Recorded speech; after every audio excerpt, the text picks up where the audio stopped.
Syukur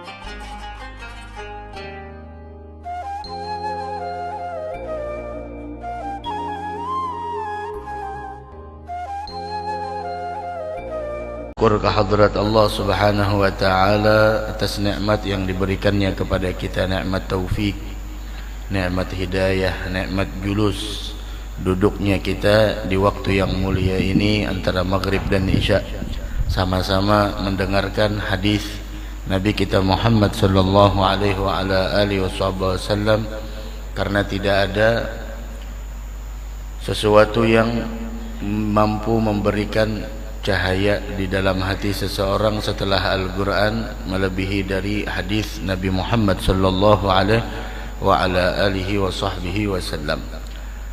Wa mudah-mudahan Allah subhanahu wa ta'ala mengampuni segala dosa kita, mengabulkan segala hajat kita, memberikan kepada kita keselamatan dunia wal akhirah, dan semoga kita diwafatkan dalam keadaan husnul khatimah.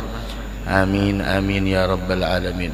Hadis yang kelima diriwayatkan dari Jabir bin Abdullah radhiyallahu taala anhu, bahwasanya beliau bercerita annahu ghaza ma'a Rasulillah sallallahu alaihi wasallam qibala Najd, bahwasanya Jabir pernah beliau berperang bersama Nabi Muhammad sallallahu alaihi wa ala alihi wa sahbihi wasallam qibala Najd, arah ke Najd. Arah ke Najd, di sana beliau berperang. Naam. Kemudian falamma ghafala, manakala Rasulullah pulang dari peperangan tersebut, ghafala ma'ahum, maka mereka pun pulang bersama Nabi Muhammad sallallahu alaihi wa ala alihi wasallam. Fa adrakathumul gailah, lalu mereka sampai ketika itu di waktu al-gailah, yaitu waktu qailulah. Nah, mereka sampai di waktu qailulah, yaitu tidur di waktu siang hari. Ngantuk, tidur. Jangan diteruskan perjalanan. Kalau ngantuk, tidur. Jangan meneruskan perjalanan, khawatir kalau ada apa-apa.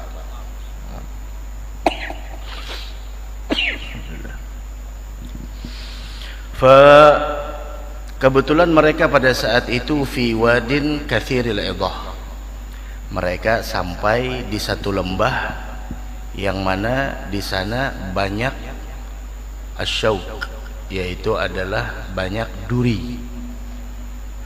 Banyak duri. Mereka sampai di satu lembah, banyak duri-duri di sana. Fanazala Rasulullah, turunlah Nabi Muhammad sallallahu alaihi wa ala alihi wasallam. Setelah turun, wa tafarragan nas, sahabat yang lain berpencar. Yastadhilluna bisyajar, mereka mengambil posisi masing-masing untuk bernaung di bawah pohon, melepaskan penat mereka, kemudian mereka pun tidur. Yastadhilluna syajar. Naam. Wa nazala Rasulullah sallallahu alaihi wasallam, Rasul pun turun tahta samurah, di bawah pohon yang lebih banyak lagi durinya.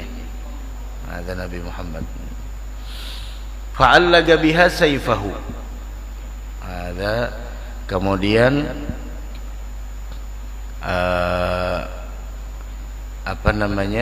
beliau tadi bernaung di bawah samurah, di bawah pohon.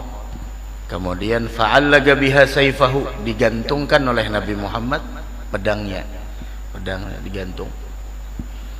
Kemudian yastadhilluna wa nimna naumatan, kata Jabir, kami pun tidur, Rasul pun istirahat.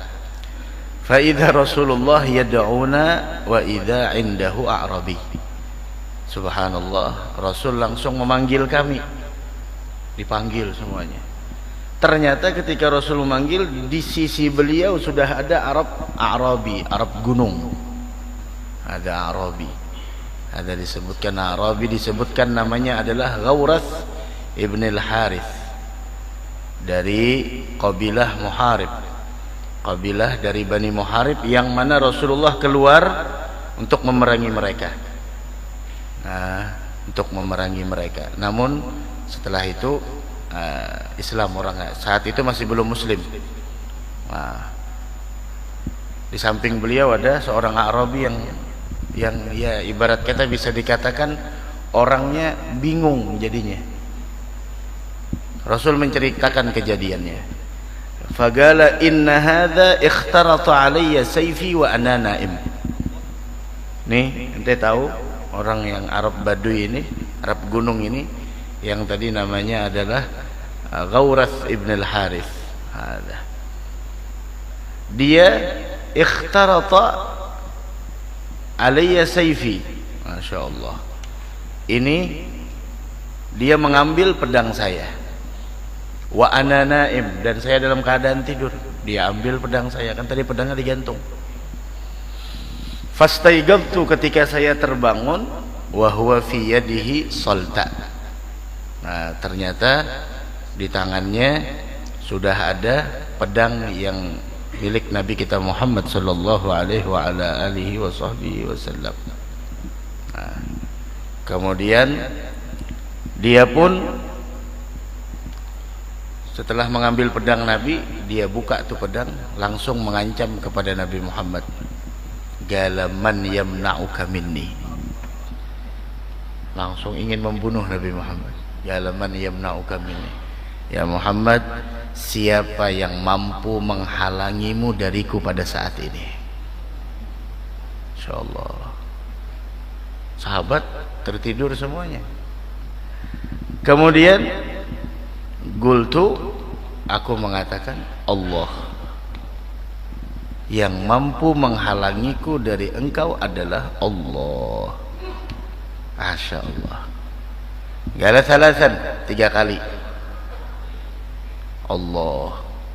Walam yu'agibhu wajalas. Rasul tidak menghukumnya dan Rasul duduk. Artinya orang yang tadinya ingin membunuh Nabi tidak dihukum oleh Nabi kita Muhammad sallallahu alaihi wasallam. Dalam riwayat yang lain Sayyidina Jabir bercerita, "Gala kunna ma'a Rasulillah bidzatir raga'."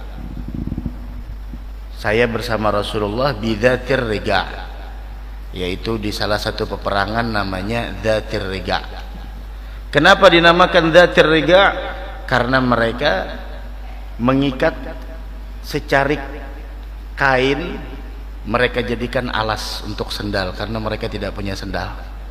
Para sahabat, saking panasnya mereka tidak mampu untuk berjalan di padang pasir yang tersengat panasnya matahari, sehingga mereka jadikan kain untuk menjadi alas kaki mereka, sehingga dinamakan Dzatir Riga'. Seperti itu. Rug'ah, mereka jadikan sandal. Artinya apa? Fasilitasnya sangat minim, akan tetapi fama wahanu lima asabahum fi sabilillahi wa ma dha'ufu wa mastakanu wallahu yuhibbus sabirin. Akan tetapi meskipun fasilitas mereka pada saat itu tidak lengkap, akan tetapi mereka tidak pernah lemah di dalam memperjuangkan agama Islam yang diperjuangkan oleh Nabi kita Muhammad sallallahu alaihi wa ala alihi wasallam, sehingga disebutkan oleh Allah, fama wahanu lima asabahum fi sabilillahi wa ma dha'ufu. Ada apapun bencana yang menimpa mereka di jalan Allah tidak menjadikan mereka patah semangat, tidak menjadikan mereka menyerah kepada musuh. Wallahu yuhibbus sabirin.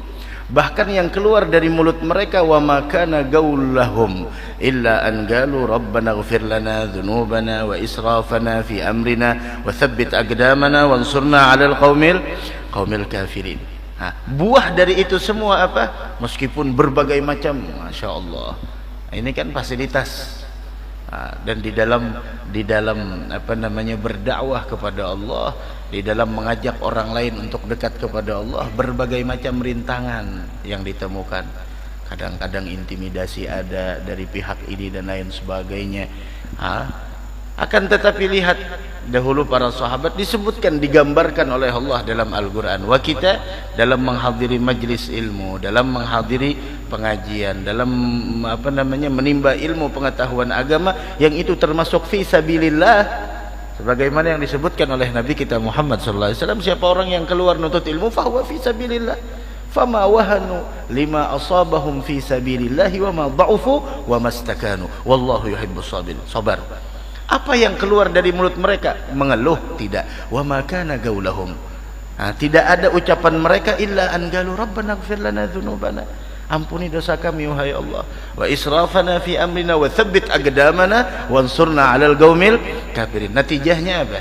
Apa yang mereka dapatkan? Fa atahumullahu thawabad dunya wa husna thawabil akhirah. Allah berikan kepada mereka yaitu pahala di dunia. Fa atahumullahu, Allah subhanahu wa ta'ala memberikan kepada mereka pahala di dunia dan pahala yang baik di negeri akhirah. Wallahu yuhibbul muhsinin. Itu mereka. Jangan kendor, jangan patah semangat. Ya memang segala sesuatu itu pasti ada resikonya. Semakin besar apa yang akan kita capai, semakin besar juga resiko yang akan kita hadapi. Konsekuensinya pun semakin besar, kan seperti itu. Mudah-mudahan diberikan keistiqamahan oleh Allah subhanahu wa ta'ala. Amin ya rabbal alamin. Dari karenanya disebutkan oleh Allah subhanahu wa ta'ala di dalam Al-Quran bahwasanya surga yang merupakan kenikmatan yang Allah siapkan bagi orang yang beriman dan beramal saleh, ada la yulaggaha illa sabirun.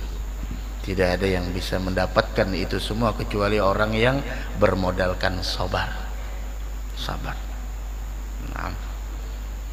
Sebagaimana disebutkan dalam Al-Quran, wa qala alladziina utul ilma wailakum thawabullahi khairun liman amana wa amila shalihan wa la yulaggaha illa sabirun. وهكذا هذا ذات الرجع. فإذا أتينا على شجرة ظليلة, kemudian setelah itu kami mendatangi pohon yang rimbun untuk bernaung. Taraknaha li Rasulillah, kami prioritaskan untuk Nabi Muhammad. Rimbun, mereka memprioritaskan Nabi Muhammad, mengutamakan Nabi Muhammad, diprioritaskan. Faja'a rajulun minal musyrikin, datang salah seorang dari musyrikin, wa sayfu rasulillahi mu'allaqun bisyajarah. Pada saat itu pedang Nabi Muhammad digantung Nabi di pohon. Fakhtaratahu, diambil oleh orang musyrik tadi. Langsung dia mengancam Nabi Muhammad sambil mengatakan, "Gala takhafuni?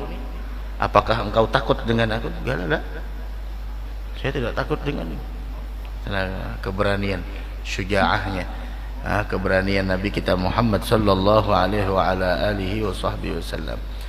Dari karenanya disebutkan dalam Burdah bagaimana ma zala yalgahumu fi kulli mu'tarakin hatta hakau bil gana lahman ala wadami. Nabi Muhammad tidak hentinya berhadapan melawan orang kafir dalam setiap medan peperangan. Begitu. Waddul firara fakadu yaghbituna bihi ashalat ma'al igban warrakhami. Begitu. Tamdil layali wa la yadruna iddataha, siang dan malam berlalu, mereka tidak tahu berapa hitungan harinya. Malam takun min layalil ashhuril hurumi, mereka tidak tahu dengan pergantian siang dan malam berapa hitungan hari yang telah mereka lakukan di dalam berperang dengan orang musyrik. Malam takun min layalil ashhuril hurumi, selagi bukan bulan-bulan ashhuril hurum, karena ashhuril hurum tidak boleh perang. Baru mereka tahu, oh ini artinya apa? Senantiasa berjuang. Ka'annamad din dhaifun halla sahatahum bikulli garmin ila lahmil aida garimi. Islam laksana seorang tamu undangan yang singgah di halaman sahabat Nabi besar Muhammad sallallahu alaihi wasallam, para pemberani yang sangat lapar ingin membunuh musuh Islam. Wahakadha sampai hatta ghadat millatul Islam wahya bihin min ba'di ghurbatiha mausulatar rahimi. Berkat kegigihan mereka para sahabat, agama Islam yang dahulu asing bagi pemeluknya kini menjadi penghubung persaudaraan di antara mereka. Makfulatan abadan minhum bi khairi abin khairi ba'lin falam taitam walam taimi. Wahakadha wasal Hunainan wasal Badran wasal Uhudan. Tanyakan tentang hebatnya mereka kepada kejadian perang Hunain, perang Badar, perang Uhud. Fusula hatfin lahum adha minal wakhami. Kata. Bahkan yang lebih ganas lagi dari itu, bagaimana mereka para sahabat setia dengan Nabi kita Muhammad sallallahu alaihi wa ala alihi wa sahbihi wasallam. Wa man takun bi Rasulillah nusratuhu, orang yang pertolongannya bersumber dari baginda Nabi Muhammad sallallahu alaihi wasallam, intal gahul usdu fi ajamiha tajimi. Meskipun harimau di hadapan mereka, kalau pertolongannya sumbernya dari Nabi Muhammad akan tunduk di hadapan mereka. Tinggal kita memperbaiki niat di dalam menuntut ilmu, di dalam menyebarkan ilmu untuk membela agama yang dulu dibela oleh Nabi kita Muhammad sallallahu alaihi wasallam. Walan tara min waliyin ghaira muntasirin. Dengan berkah Nabi Muhammad tidak pernah engkau melihat kekasih Allah itu kecuali mendapatkan kemenangan. Wala min aduin ghairu munqasimi. Begitu juga musuh, apabila memusuhi mereka pasti kalah. Ahalla ummatahu fi hirzi millatihi kallaythi halla ma'al ashbal fi ajami. Wa hakadha. Mudah-mudahan kita dapat syafaatnya Nabi Muhammad. Wa hakadha takhafuni galala faman yamna'uka minni, siapa yang bisa mencegahmu dariku? Gala Allah. Simple, padat dan simple. Simple, padat. Takut? Tidak. Siapa yang berani, siapa yang mampu mencegahmu? Gala Allah. Masya Allah. Gala Allah. Wa fi riwayati Abi Bakr al-Ismaili fi sahihih gala man yamna'uka minni. Ada lagi riwayat dari Abu Bakar al-Ismaili gala man yamna'uka minni, siapa yang bisa mencegahmu? Gala Allah. Fasagatas saif min yadih. Yang tadinya pedang di tangan orang musyrik dan dia langsung seakan-akan ingin membunuh Nabi, bukan seakan-akan, memang ingin membunuh Nabi Muhammad, dan dia mengatakan man yamna'uka minni, siapa yang bisa mencegahmu dari gala Allah, langsung gemetar dan terjatuh pedangnya.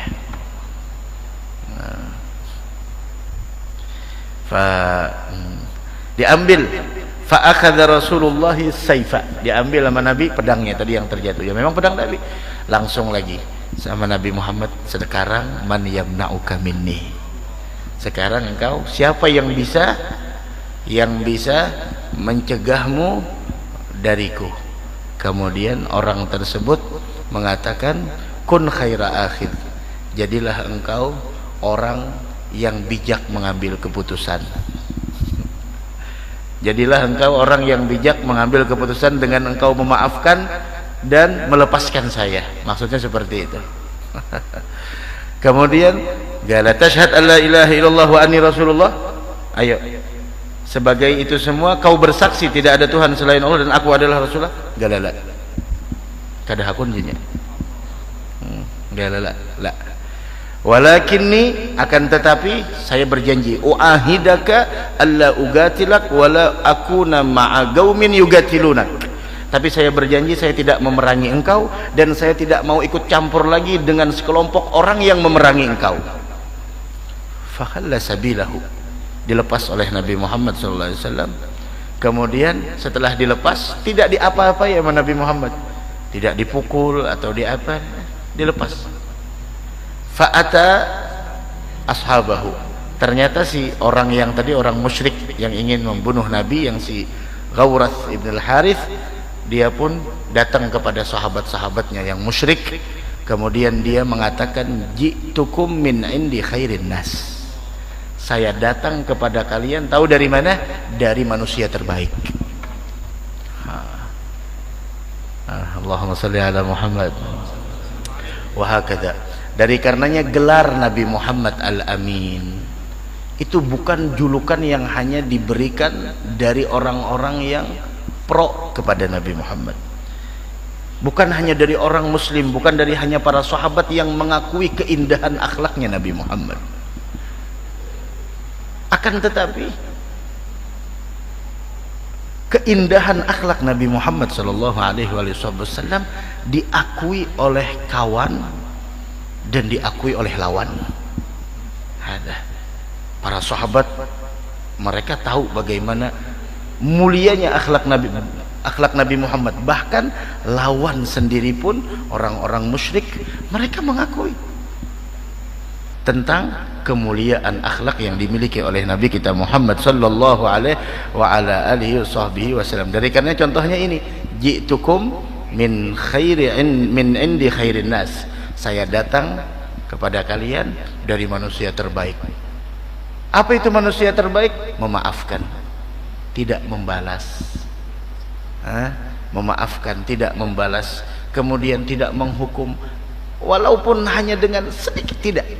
Ji'tukum min indi khairin nas. Saya datang kepada kalian dari manusia terbaik, yaitu Nabi kita Muhammad sallallahu alaihi wa ala alihi wa sahbihi wasallam. Begitu. Ini cerita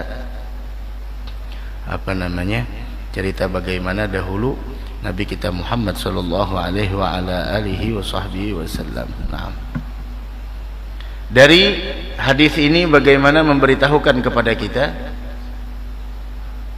keberanian Nabi kita Muhammad di hadapan orang yang ingin membunuh beliau, dan bagaimana sigah, yaitu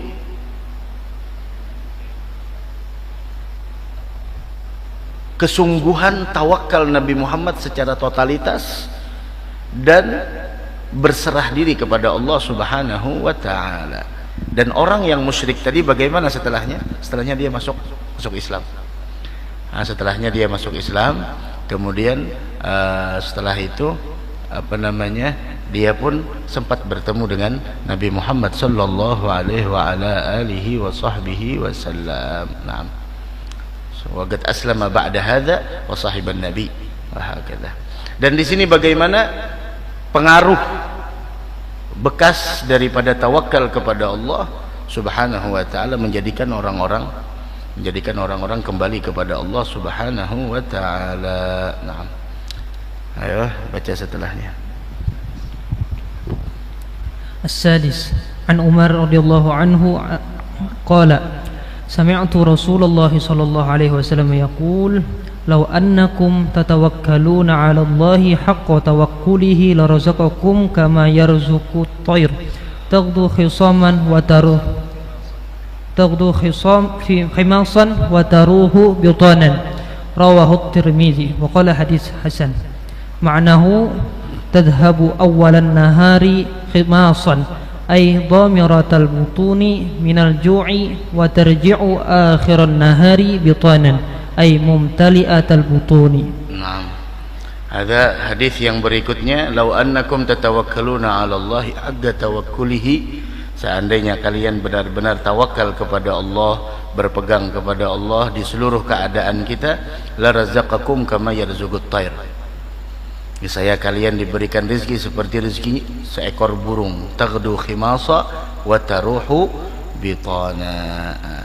Dia berangkat di pagi hari dalam keadaan perutnya kosong, wa taruh bitana. Taghdu khimasa wa taruh bitana, dan dia pulang di akhir siang dalam keadaan bitana, mumtali al butun. Perutnya penuh dengan makanan, artinya kenyang. Ada hadis bagaimana seseorang bukan berarti kesungguhan tawakal itu menjadikan orang tidak melakukan sebab. Lah, bukan seperti itu. Oh, saya rezeki tawakal kepada Allah, tapi kada begawi, ada salah, keliru. Bekerja tidak mengurangi keafsahan daripada tawakal seseorang. Berobat tidak mengurangi tawakal seseorang. Kemudian lagi kita datang ke dokter tidak mengurangi tawakal seseorang. Begitu. Jadi jangan diartikan orang yang tawakal itu adamu akhdil asbab, tidak melakukan segala sebab-sebab yang mengantarkan dia untuk mendapatkan apa yang dia inginkan. Lah, bukan seperti itu. Tapi orang yang tawakal adalah mereka orang-orang yang memang akhdil asbab, mereka melaksanakan segala sebab-sebab yang mengantarkan mereka untuk mendapatkan apa yang mereka inginkan, namun mereka tidak berpegang dengan sebab, tapi mereka berpegang dengan al-musabbib, yaitu yang menciptakan sebab, Allah Subhanahu wa ta'ala. Sehingga apapun yang terjadi ibarat mereka berobat. Seandainya mereka tidak mendapatkan kesembuhan, tidak menjadikan mereka sakit hati. Kenapa? Karena mereka yakin huwallah al-mu'ti wa huwal mani'. Allah yang memberi, Allah yang mencegah. Seandainya sembuh, mereka tetap berterima kasih kepada orang yang menjadi sebab dia mendapatkan kesembuhan, dan dia tetap meyakini bahwasanya yang memberikan kesembuhan adalah Allah. Seandainya pun tidak sembuh, mereka pun tenang. Kenapa? Karena dia sadar sebab tidak akan pernah, sebab yaitu obat, dokter dan lain sebagainya, tidak membekas dalam kehidupan mereka. Karena yang memberi adalah Allah, dan yang mencegah pun adalah Allah Subhanahu wa ta'ala, dan dia pun tidak menyalahkan siapa-siapa. Tidak menyalahkan obat, tidak menyalahkan orang-orang yang sudah berusaha untuk memberikan kesembuhan secara totalitas, namun mereka menyaksikan begitu hebatnya Allah Subhanahu wa ta'ala untuk bahwa fa'alun lima yurid, apa yang Allah kehendaki itu yang akan pasti terjadi, seperti itu. Dari karenanya dikatakan oleh Al-Imam Ibnul Qayyim rahimahullah subhanahu wa ta'ala, at-tawakkul min a'zamil asbab allati yahsulu bihal matlub.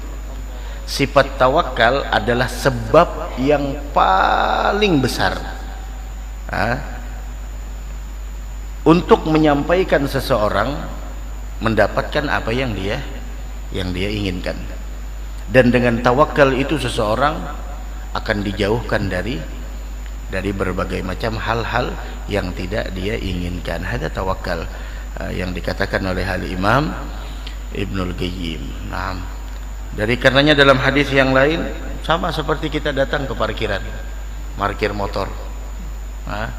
Setelah parkir motor, kuncinya ditinggal, bilang tawakal kepada Allah, khalas.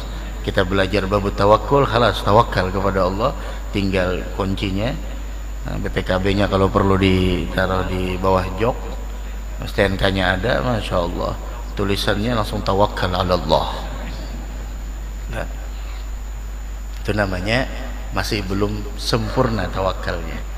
Ada Sayyidina Anas bin Malik radhiyallahu ta'ala anhu wa ardah qala anna rajulan qala ya Rasulullah ajiluha wa atawakkal au utliguha wa atawakkal.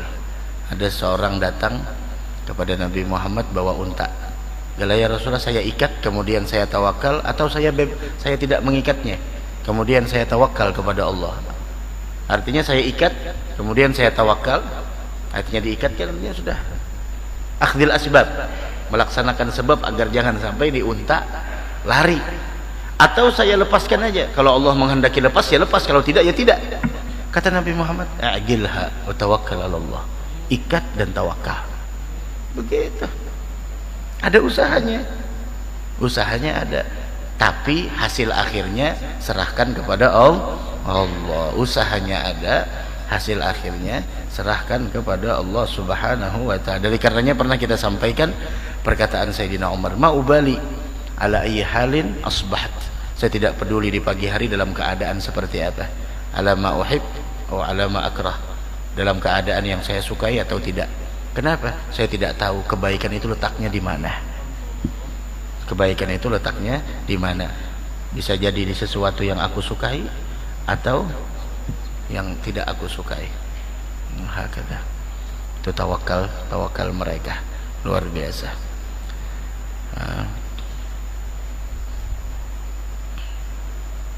Sama seperti besok malam, masya Allah, malam yang akan kita sambut bersama. malam nisfu Sya'ban. Mudah-mudahan kita panjang umur, sehat afiat. Besok malam malam penentuan, malam penentuan takdir seseorang, rezekinya, umurnya. Loh, bukankah di sana kita udah ditentukan takdirnya ketika 4 bulan di rahim orang tua kita? Ada disebutkan takdir itu ada yang muallaq, ada yang mubram.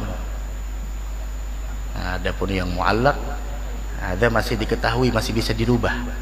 Adapun mubram ada tidak ada yang mengetahui kecuali Allah.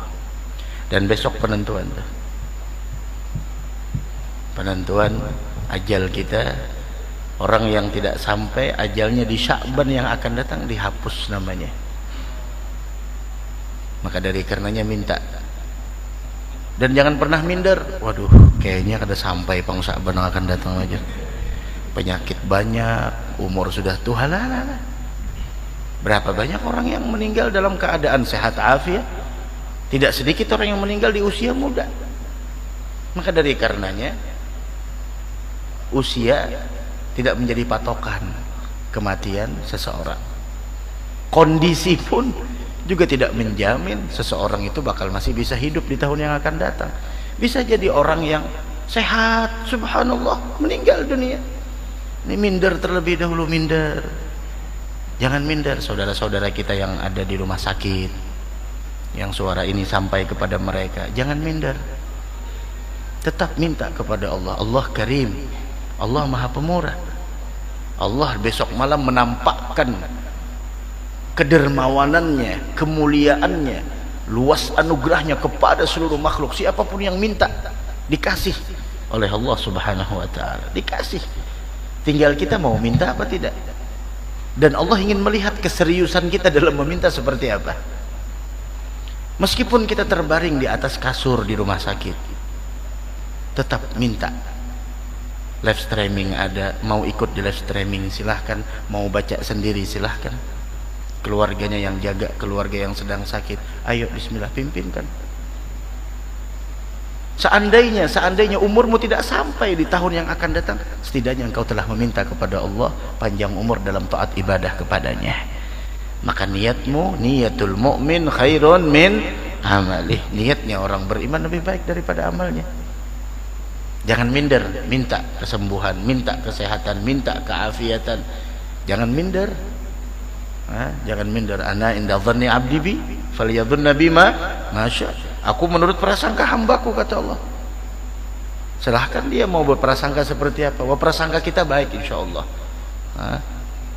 Ma ma'i wajah gabil bisiwa husnul dhanni. Tidak ada kita bawa wajah, bawa diri menghadap kepada Allah selain daripada husnudzan. Khalas. Yang lagi dapat musibah, jangan minder. Setahunan aja, mulai Sya'ban semalam sampai besok masa tahun sudah musibah aja. Jangan minder, minta. Minta kesabaran, minta keafiatan.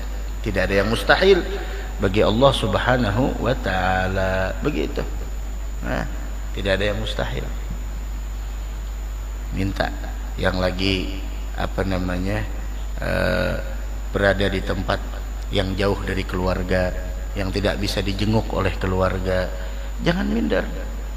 Minta kepada Allah keteguhan, kesabaran di dalam menghadapi apa yang harus dihadapi, menyelesaikan apa yang harus diselesaikan dalam keadaan hati yang tenang, lapang dada.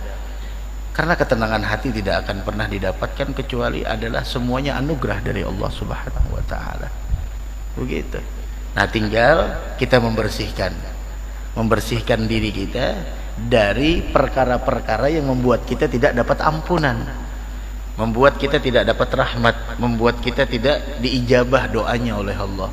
Apalagi besok malam, 2 kemuliaan, malam Jumat sama malam nisfu Sya'ban. Jangan sampai kita jadi orang yang sial di atas sial. Kenapa? Karena keegoan hati kita, karena kita dikuasai oleh nafsu kita, sehingga kita tidak membersihkan diri dari perkara-perkara yang membuat kita tidak mendapatkan itu semua. Bersihkan musyrik dari kesyirikan. Insyaallah kita semua diberikan keafiatan oleh Allah dari syirik. Ada musyahin, yang masih bermusuh-musuhan, ayo minta maaf, minta minta dimaafin. Dan ketika kita memberikan maaf kepada orang lain, tidak ada yang berkurang dari kita, melainkan adalah bertambah kemuliaan. Seperti sedekah, harta yang kita sedekahkan tidak berkurang namun bertambah. Begitu juga ketika kita memberi maaf sama orang lain, begitu ada, bukan bertambah hina, bukan kita menjadi orang yang bakal diinjak sama mereka, lah, akan tetapi tambah kemuliaan di sisi Allah Subhanahu wa taala. Begitu juga yang memutuskan tali silaturahim, durhaka sama orang tua, dan maksiat yang lainnya, yang suka pengadu domba, kata yang sering menyebarkan berita-berita yang menjadikan orang bermusuh-musuhan, menimbulkan perpecahan. Tidak dapat, orang yang sombong begitu juga tidak dapat ampunan di malam itu.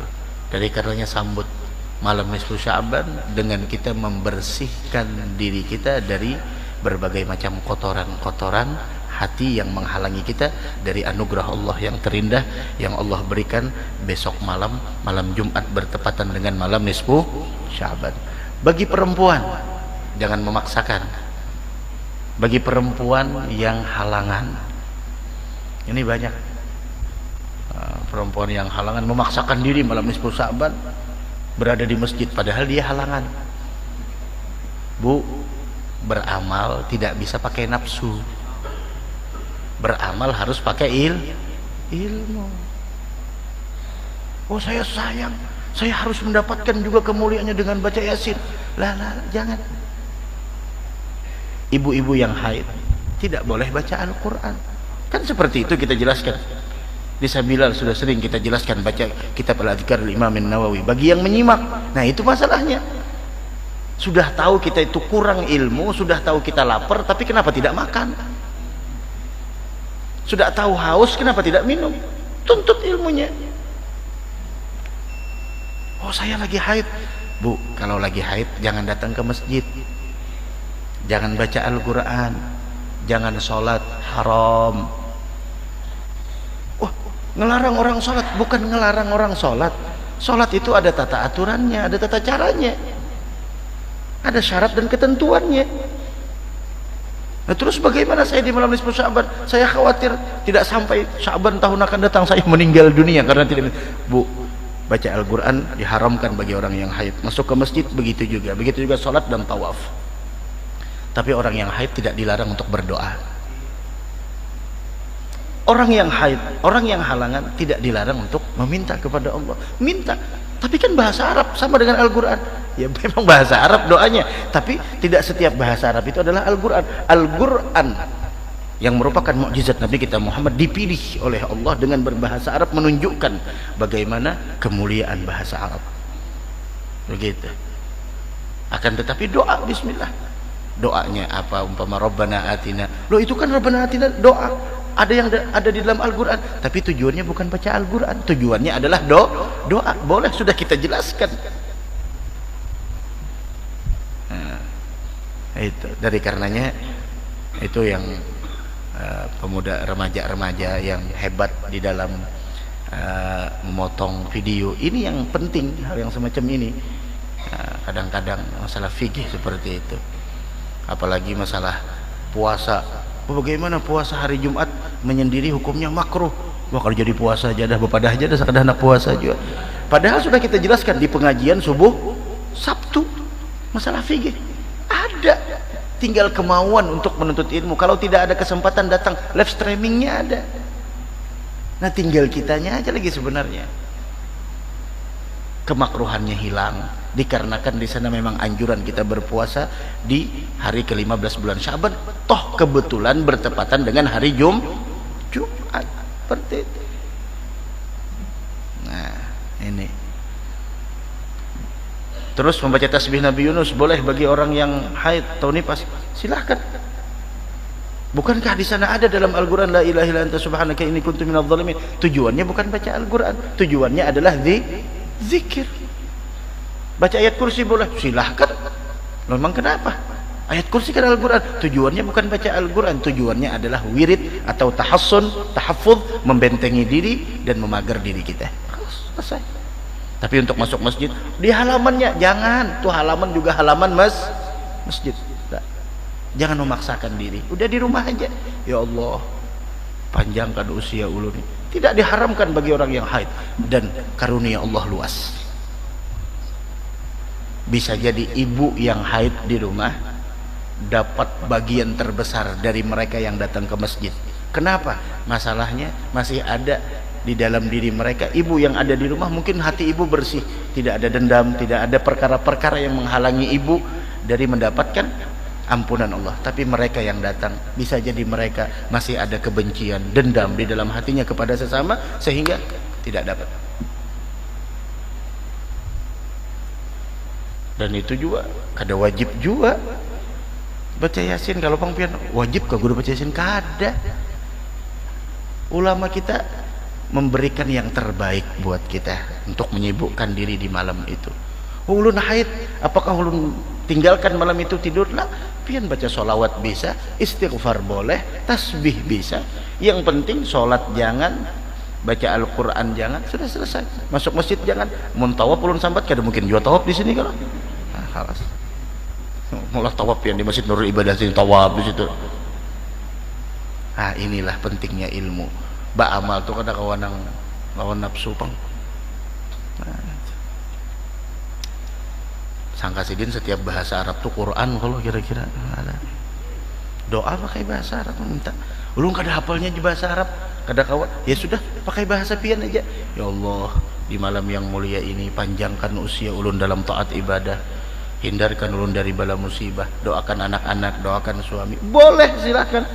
Tidak harus di sana berbahasa Arab. Yang penting keseriusan kita dan dari hati kita. Begitu.